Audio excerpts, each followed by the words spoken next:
Meu nome é Fernanda Weber, especialista em terapia intensiva e ex-fellow de terapia intensiva da Universidade de Toronto, responsável pela tradução livre e narração da aula de dor, agitação e delírio em UTI, pelo Dr. Bram Rochberg, professor do Departamento de Medicina da Universidade McMaster. A maioria das minhas recomendações para guiar a prática clínica vem do Guideline de Prevenção e Manejo da Dor, Agitação, Sedação, Delírio, Imobilidade e Distúrbios do Sono, publicado em 2018, pela Society of Critical Care Medicine e pela European Society. O foco vai ser em dor, agitação e sedação e na monitorização e tratamento do delírio. Vamos começar discutindo dor. Em se tratando de dor, a avaliação de rotina pela enfermagem à beira-leito é crucial, para garantir que estamos tratando a dor adequadamente, que estamos administrando as doses extras ou as medicações extras que forem necessárias. E isso geralmente vai envolver o uso de algum tipo de opioide. A minha preferência pessoal em terapia intensiva é geralmente por agentes com uma ação um pouco mais longa, tipo a hidromorfina, enquanto eu tento evitar agentes de ação muito curta, como o fentanil, ou mesmo infusões de fentanil, sempre que possível. Obviamente que existem exceções a isso, como é o caso dos pacientes que têm uma dor de muito difícil controle, pacientes que estejam profundamente sedados e aqueles pacientes com parâmetros ventilatórios muito altos. Nós vamos falar um pouco mais sobre dor logo em seguida, mas vamos combinar essa conversa com sedação também, uma vez que o manejo da dor e da sedação estão tão relacionados. A nossa sugestão para doentes críticos é usar uma abordagem que tenha a analgesia como primeiro passo, o que significa tratar a dor antes de usar a sedação. No meu ponto de vista, uma das coisas mais importantes a se fazer como intensivista é o desmame da ventilação mecânica o mais precocemente possível, o que geralmente depende de limitar a sedação o máximo possível. Portanto, o tratamento adequado da dor e da agitação é fundamental, ao invés de apenas aumentar a sedação quando nos deparamos com esses casos. E com essa estratégia, nós garantimos que a dor vai ser tratada antes de considerarmos os agentes sedativos. Foi demonstrado que sedação baseada em analgesia tem vários benefícios. Diminui ou até elimina a necessidade do uso de sedativos e assim evitando os efeitos adversos relacionados a esses sedativos. Melhora dos scores de sedação-agitação. Obviamente que usando analgesia baseada em opioides, nós precisamos estar vigilantes para os efeitos adversos relacionados aos opioides, como a desmotilidade gástrica, delírio, hipotensão, mioclonos. E mesmo usando a estratégia de analgesia primeiro, é muito importante que continuemos usando as menores doses necessárias para tratar a dor dos pacientes. E é por isso que o uso de morfina em doses intercaladas, quando necessário, é preferível ao uso de infusões contínuas, que aumentam a chance de estarmos usando mais narcóticos do que o necessário e, por conta disso, aumentando o risco dos nossos pacientes sofrerem algum efeito adverso relacionado ao uso dos opioides. Qualquer que seja o tipo de analgesia escolhido, é muito importante que o paciente seja reavaliado periodicamente. E para isso, algumas unidades utilizam reavaliação baseada em protocolos. E nós, nesse guideline, fazemos uma recomendação condicional para o uso desses protocolos. Mas, independente do uso ou não desses protocolos, a enfermagem à beira-leito deve fazer reavaliação rotineira e frequente das necessidades do paciente quanto à analgesia e sedação, usando uma abordagem de aumento ou diminuição gradual das medicações desses pacientes. Nós falamos um pouco dos efeitos colaterais negativos do uso de narcóticos. E eu acredito que muitos estejam familiarizados com esses efeitos, pois infelizmente nós experimentamos muitos deles frequentemente num ambiente de terapia intensiva. Coisas como delírio associado ao uso de narcóticos ou depressão respiratória associada ao uso de narcóticos, que limita a nossa capacidade de evoluir o desmame do paciente. Porém, existe um mercado ainda pouco explorado, que é o uso de agentes adjuvantes, ou seja, medicações que podem ser usadas junto com os narcóticos. E de fato, eu tenho trabalhado muito nessa área junto com um residente de anestesia em Hamilton. E nós fizemos uma meta-análise de revisão sistemática desses adjuvantes e seu potencial papel em CTI. Aqui está uma lista de alguns desses adjuvantes que têm sido estudados em estudos clínicos randomizados, geralmente usados em combinação com narcóticos, com o objetivo de limitar as quantidades usadas de narcóticos e os efeitos adversos relacionados a eles. Provavelmente, o adjuvante com a melhor qualidade de evidência é o acetaminofém, ou paracetamol. Na minha opinião, essa droga é ainda amplamente subutilizada no ambiente de terapia intensiva. E é sugerido de que a maioria dos pacientes que estão recebendo narcóticos de rotina ou infusão de narcóticos também se beneficiaria da administração de rotina de paracetamol. Obviamente respeitando as limitações, pois alguns locais só têm a apresentação oral ou enteral e não têm a apresentação venosa.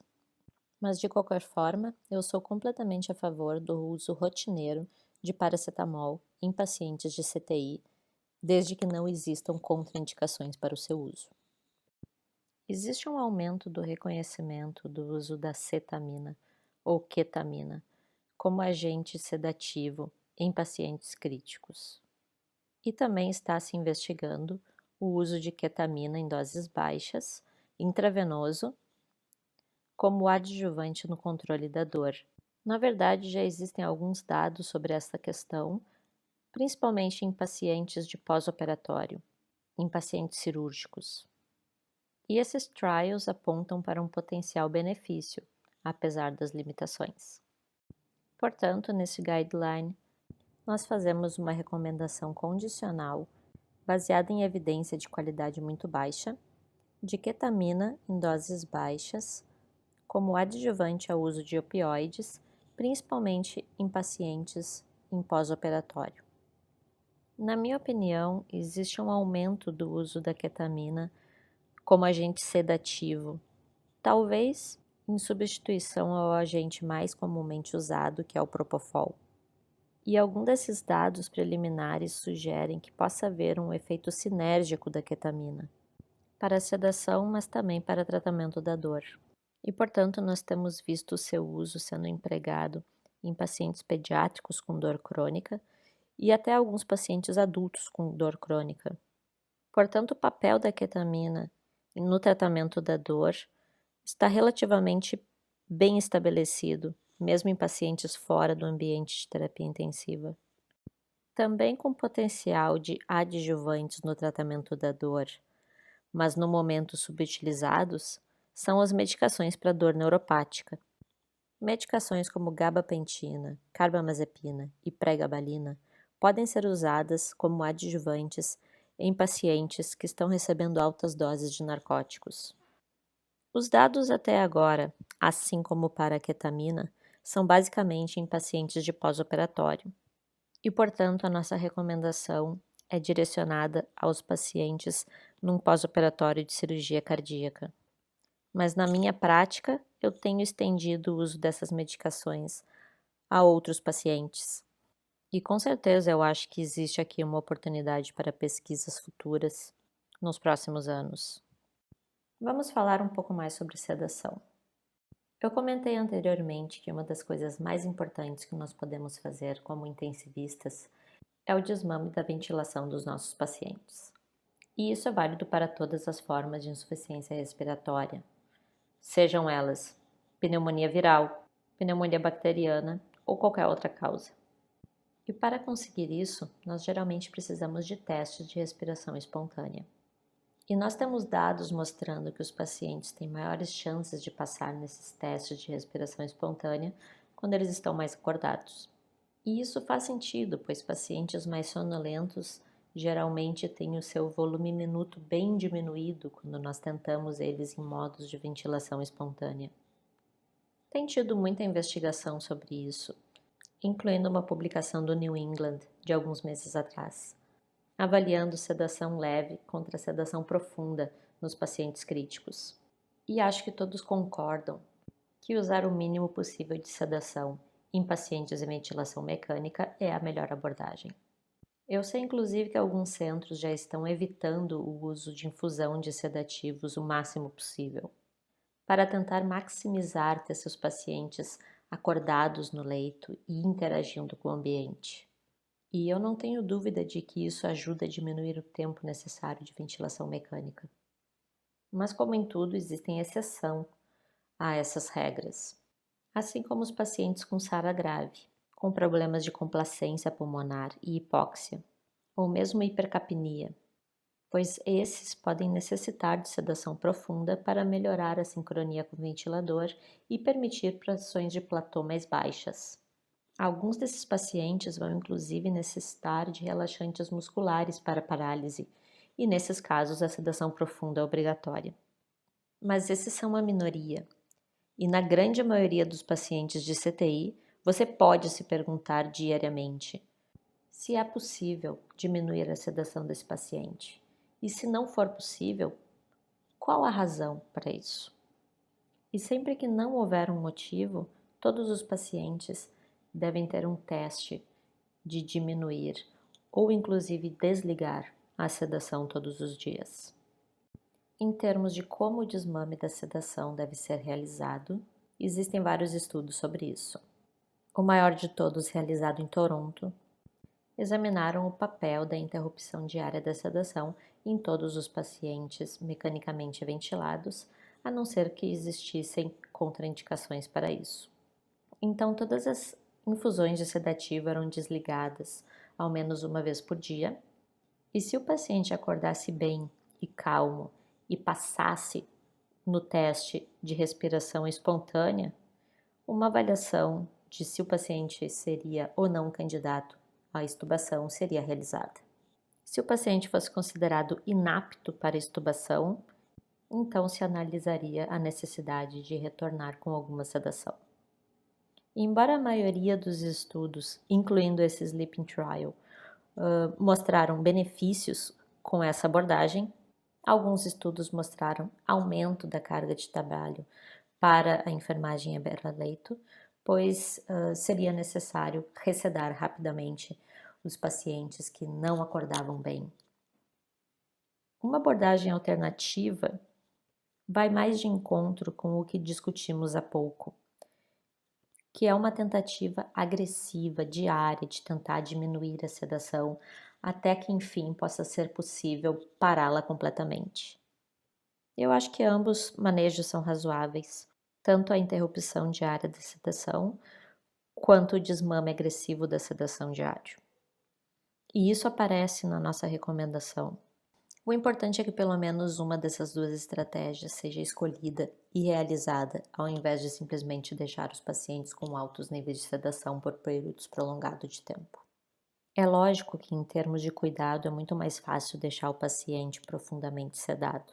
Mas, de novo, eu queria reforçar a importância de combinar os testes de interrupção diária da sedação com os testes de respiração espontânea para conseguir liberar o paciente da ventilação mecânica o mais precocemente possível. Então, quais os melhores agentes para a sedação? Há 10, 15 anos atrás, midazolam ou outros benzodiazepínicos eram a escolha. Isso evoluiu muito nos últimos anos e agora vemos uma preferência às medicações de curta duração, assim como Propofol e dexmedetomidina. Aqui estão os resultados de uma meta-análise publicada na Critical Care Medicine em 2013, comparando o uso de sedação através de infusão de benzodiazepínicos e infusão de outros agentes. Os pacientes com uso de agentes que não benzodiazepínicos tiveram um tempo menor de ventilação mecânica e sem diferença nas taxas de mortalidade ou de delírio. A mensagem desse estudo foi, de novo, usar a menor quantidade possível de sedação e usar agentes não benzodiazepínicos sempre que possível. Mais geralmente o propofol, mas há um aumento progressivo no uso da dexmedetomidina.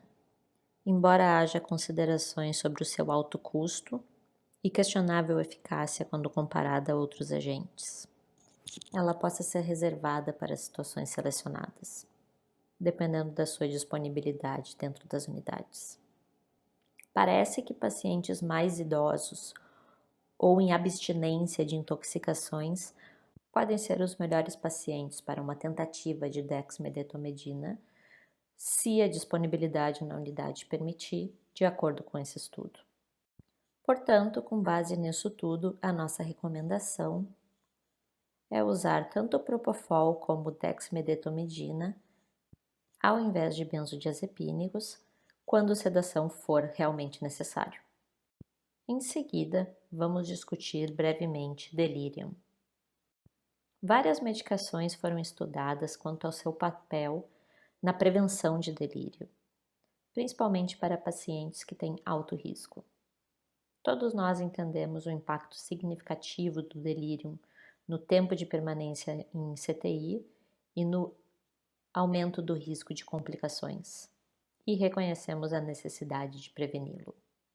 Várias medicações, incluindo antipsicóticos típicos e atípicos, dexmedetomidina, estatinas e mesmo agentes mais novos como a melatonina têm sido investigados, mas infelizmente nenhum mostrou eficácia em prevenir o delírio.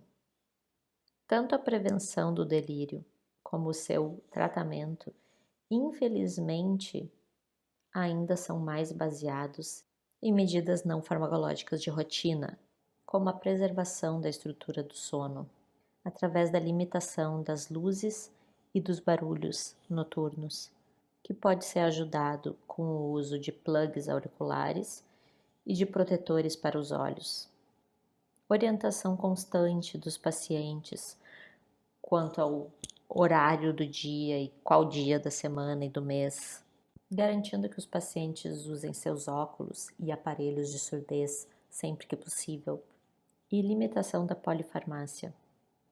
Essas medidas todas ainda são o melhor que a gente pode fazer para prevenir o delírio, uma vez que nenhuma dessas medicações teve eficácia comprovada. Foram recentemente publicados 2 grandes ensaios clínicos que avaliaram o uso de antipsicóticos típicos e atípicos. E embora eles tenham sido previamente usados para tratamento ou diminuição da duração dos casos de delírio, nenhum mostrou benefício quanto a estes desfechos. Tendo dito isso, eu acredito que ainda há um papel do uso de antipsicóticos, tanto típicos quanto atípicos, nos pacientes que estão agindo de uma forma que não é segura para eles mesmos ou para os profissionais de saúde que estão cuidando deles.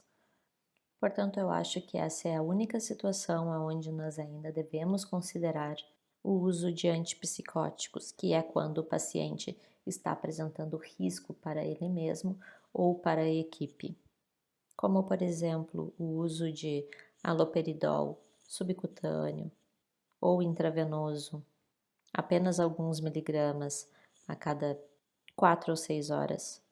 Mas, de novo, não devemos utilizar nenhuma medicação como medicação de rotina para o tratamento dos casos de delírio.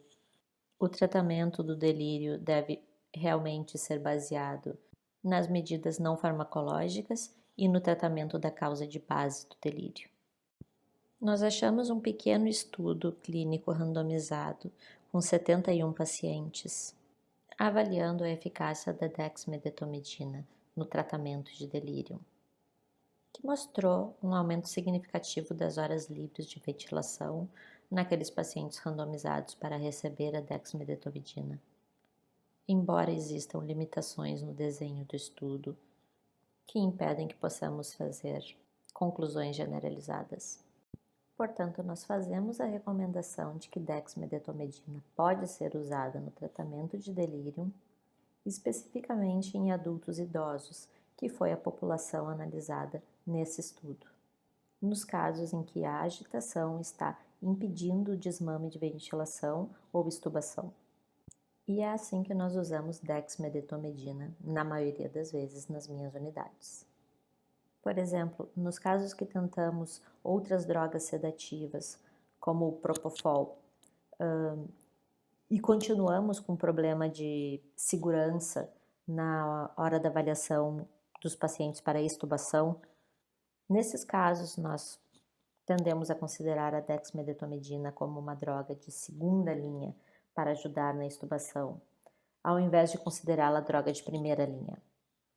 E, portanto, nesses pacientes estaria indicada uma tentativa por 1 ou 2 dias de dexmedetomidina, na tentativa de ajudar no desmame da ventilação. De novo, eu acredito que os dois grupos de pacientes que podem se beneficiar dessa abordagem são os pacientes mais idosos ou os pacientes que estão sofrendo abstinência de drogas ou álcool.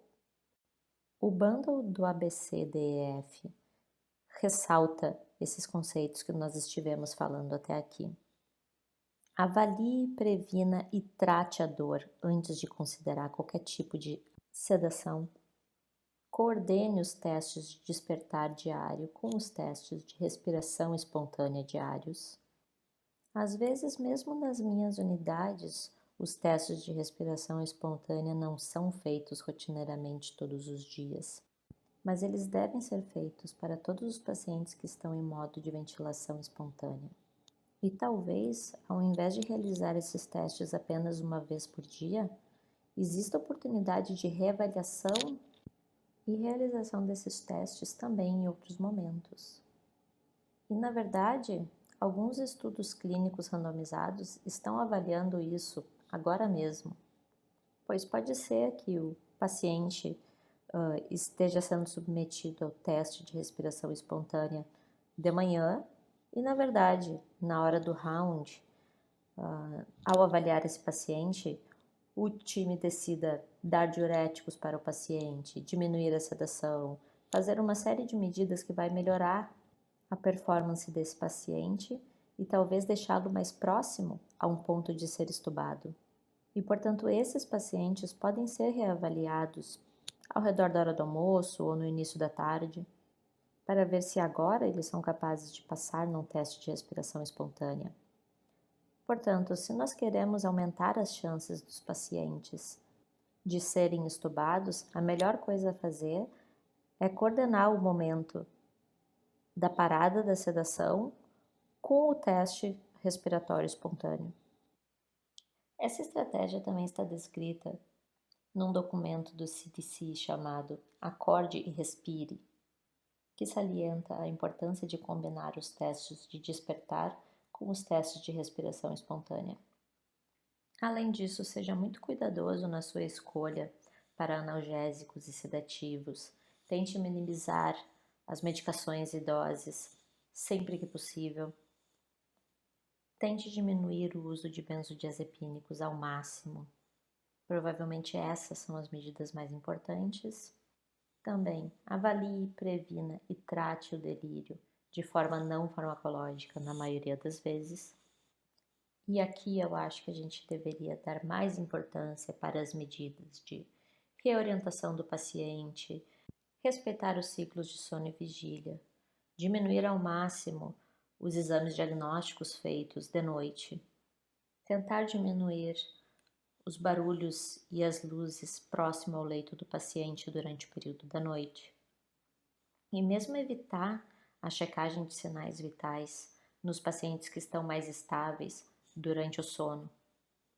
Tudo isso na tentativa de preservar o sono noturno, mesmo nos pacientes críticos. Mobilidade precoce e exercícios. Nós ainda não discutimos muito sobre isso, mas esses são conceitos fundamentais. Se você falar com qualquer fisioterapeuta de UTI, eles vão dizer que a reabilitação começa no momento em que o paciente é entubado.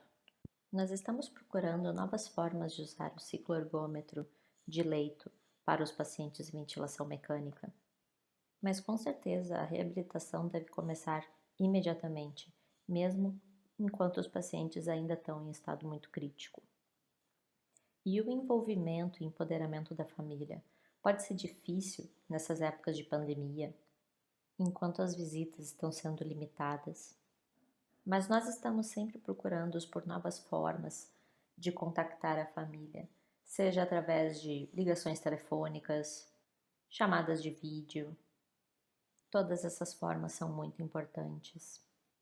E em outros momentos que não na pandemia, envolver as famílias durante os rounds diários mostra para eles o quanto você se preocupa com o familiar. E eles percebem que todos estão tentando fazer o melhor possível. Portanto, acho que esse é um bom resumo do guideline de dor, agitação e delírio. Bom, isso é tudo o que eu queria dizer nessa aula. Gostaria de agradecer a todos por terem ouvido e espero ter ajudado a todos que estão na linha de frente. Fiquem todos seguros e fiquem bem. Muito obrigada.